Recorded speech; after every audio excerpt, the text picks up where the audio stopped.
Siapakah pendamping manusia ketika manusia dilahirkan di muka bumi?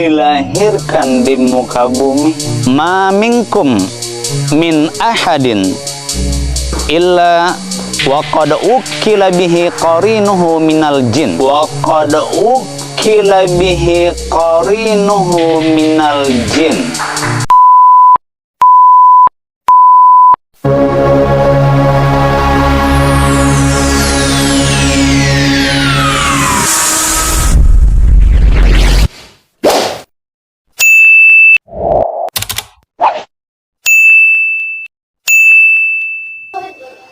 Bismillahirrahmanirrahim.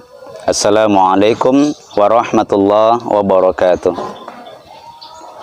Alhamdulillah, wassalatu wassalamu ala rasulillah wa ala alihi wa sahbihi wa mawala.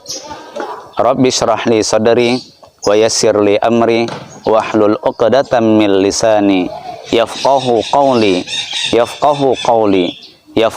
qawli amma ba'd. Bersyukur kepada Allah atas semua curahan nikmat yang telah dikaruniakan kepada kita. Salawat beriringkan salam. Mari sama-sama terus kita memperbanyak salawat kepada Nabi kita Muhammad Rasulullah Sallallahu Alaihi Wasallam. Mudah-mudahan di hari kiamat kelak kita berhak mendapatkan syafaat dari beliau. Amin, amin, ya Rabbal Alamin. Teman-teman Ruqyah Ruqyah Syariah Simalungun yang dirahmati Allah. Selama ini kita selalu bertanya-tanya, benarkah di dalam diri kita ada pendamping yang selama ini mengikuti kita kemanapun kita pergi dan dimanapun kita berada? Dan banyak pertanyaan-pertanyaan yang muncul. Siapakah pendamping manusia ketika manusia dilahirkan di muka bumi? Dan kalaupun memang ada, siapa pendamping itu? Di sini kita akan mengungkap lebih jauh dan lebih dalam, dan kita akan membahas tentang sebuah hadis yang telah disampaikan oleh Nabi kita Muhammad Rasulullah Sallallahu Alaihi Wasallam. Dari Abdullah bin Mas'ud radhiyallahu anhu, Rasulullah Sallallahu Alaihi Wasallam bersabda, "Ma minkum min ahadin illa wa qad ukila bihi qarinuhu minal jin." Tidaklah salah seorang di antara kalian kecuali telah didampingi oleh korinnya dari kalangan bangsa jin. Masya Allah.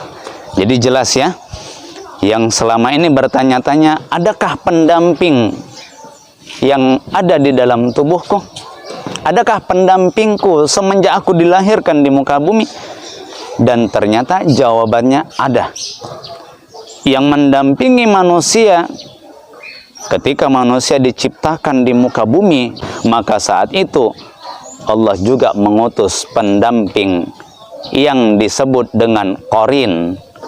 Nah, jadi korin itu artinya pendamping. Korin artinya pendamping. Siapa pendamping kita? Minal jin, dari kalangan bangsa jin. Jadi kita masing-masing didampingi oleh jin, dan jin yang mengikuti kita, jin yang mendampingi kita, dialah yang selalu berusaha untuk mengajak kita kepada keburukan. Dia yang selalu mendominasi hawa nafsu kita tentang hal-hal yang buruk-buruk. Ingin berbuat jahat, ingin mencuri, tidak ingin sholat. Nah, hawa nafsu yang terjadi pada diri manusia, jin korin inilah yang berusaha untuk memicu agar kita durhaka kepada Allah Subhanahu wa Ta'ala. Maka pada saat itu, ketika Nabi menyampaikan hadis ini di depan para sahabat yang mendengar, mereka langsung bertanya. Mereka berkata, "Wa iyyaka ya Rasulullah apakah engkau juga ada jin qarinnya ya Rasul? Begitukah denganmu juga ya Rasul? Apakah engkau juga memiliki jin qarin sama seperti kami? Jelas pertanyaan ini muncul di tengah-tengah para sahabat. Karena mereka, ada ya jin qarin di dalam tubuhku. Karena mereka langsung berhadapan dengan Rasul, maka mereka langsung bertanya jugalah kepada Rasul. Wa iyyaka ya Rasulullah, begitu juga denganmu ya Rasul? Itu pertanyaannya. Maka beliau menjawab, wa iya ya, begitu juga denganku. Secara tidak langsung aku pun juga punya jin qarin. Di dalam tubuhku ada jin yang dijadikan sebagai qarin, sebagai pendamping ketika aku hidup di dunia ini.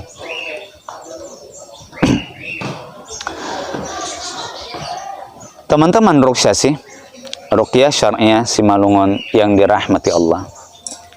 Kita lanjutkan. Nabi SAW menyampaikan, illa annallaha a'anani alaih, kecuali Allah Subhanahu wa ta'ala membantuku atasnya. Fa aslama fala ya'muruni illa bi khairin, maka dia pun masuk Islam. Ya'muruni, dia juga memerintahkanku illa bi khairin, kecuali kepada kebaikan. Kesimpulan dari hadis ini, hanya jin qarin Nabi Muhammad lah yang masuk Islam.